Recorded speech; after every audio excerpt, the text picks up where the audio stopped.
জয় ঠাকুর মা স্বামীজি। শ্রীরামকৃষ্ণকে হেনস্থা করতে এসে অনেকে পরিবর্তিত হয়ে গেছে।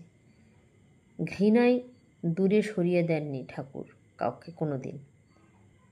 তখন ঠাকুর দক্ষিণেশ্বরে একদিন হাঁটতে হাঁটতে ঘোষালপুর মাঠের ধারে রাস্তায় গিয়েছিলেন। সেখানে বেশ কয়েকজন দস্যু ঠাকুরকে ঘিরে ফেললেন, কিন্তু তাদের রুক্ষ হিংস্র ভাব পরাভূত হয় তার অমৃতময় বাণীর কাছে। এসেছিল সর্বস্ব হরণ করতে, ফিরে গেল নিজেদের তার চরণে সমর্পণ করে। দস্যুবৃত্তির পথ পরিবর্তন করে জীবনের মূল স্রোতে ফিরে এসেছিল তারা। অনুরূপ ঘটনা ঘটেছিল মন্মথ গণ্ডার জীবনেও। শ্রীরামকৃষ্ণকে লাঞ্ছনা করা তারও হয়নি, ক্ষমা ভিক্ষা করে ফিরে গিয়েছিল।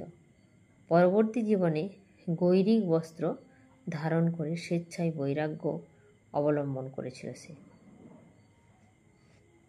অপরদিকে এ প্রসঙ্গে মায়ের কথা বলি।